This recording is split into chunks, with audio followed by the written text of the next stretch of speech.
থেকে ফাহমিদুল ইস্যু তো বেশ আলোচনায় চলছে। যুব ক্রীড়া উপদেষ্টা নিজে বিষয়টি তদারকি করছেন। এ বিষয়ে আর কি তথ্য রয়েছে সবশেষ?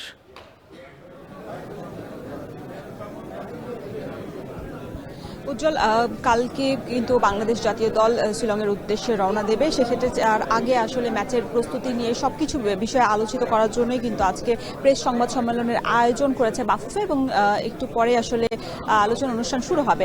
এবং সবচেয়ে বড় বিষয় যেটা এখন আলোচনার বিষয় সেটা হচ্ছে বিদেশি ইতালিয়ান যে ফুটবলার আছেন ফাহমিদুল ইসলাম, তাকে নিয়ে কিন্তু আলোচনার আসলে বিষয়টা বরাবরই বলা হচ্ছে যে কোচ থেকে ম্যানেজমেন্ট সবাই আসলে কিন্তু এই বিষয়টা নিয়ে বেশি চিন্তিত আছে, যেহেতু দেশে ফুটবলের সমর্থক গোষ্ঠী আছেন তারা কিন্তু এই মুহূর্তে শাহবাগে আন্দোলন করছে যে ফাহমিদুলকে আসলে দলের সাথে আবার অন্তর্ভুক্ত করার জন্য। সেই ক্ষেত্রে কিন্তু আজকে প্রেস কনফারেন্সে কিন্তু ওইটাই আলোচনার মূল বিষয় হয়ে দাঁড়াবে। এছাড়া হামজা চৌধুরী কিন্তু আজকে আলোচনার তিনি এই প্রেস কনফারেন্সে যুক্ত হবেন, যে আসলে তারও কিন্তু দলের সাথে যে মানিয়ে নেওয়ার বিষয়টা, তিনি কিন্তু এই কালকেই কিন্তু রাতে ঢাকায় এসেছেন। ঢাকায় এসে হোটেলে ছিলেন, এবং হোটেলে আজকে এসে আমরা দেখেছি বেশ উচ্ছল একটা মনোভাব সাথে ফুটবলারদের সাথে সকল ফুটবলারদের সাথে আজকে সকালে একটু আগে ফটো সেশনে যোগ দিয়েছেন তিনি।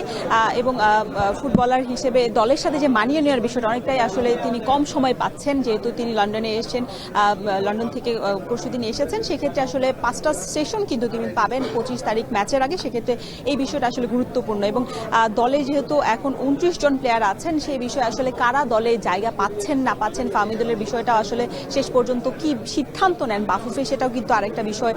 ক্যাপ্টেনরা অনেকটাই আসলে চিন্তার কারণ হয়ে দাঁড়িয়েছে, যেহেতু 23 সদস্যের একটা দল আসলে তারা ফ্লাই করবে। সেই ক্ষেত্রে আসলে কাকে ছেড়ে কাকে দলে নেবে, বাংলাদেশের সাথে বিদেশি অনেক প্লেয়ার আছে, হামজা চৌধুরীর জায়গাটা অনেকটাই নিশ্চিত বলা যায়।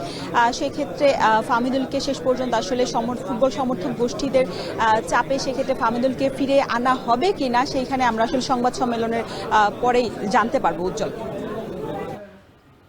বাফুফের সংবাদ সম্মেলন নিয়ে বিস্তারিত জানাচ্ছিলেন সহকর্মী শরীফ রওশন।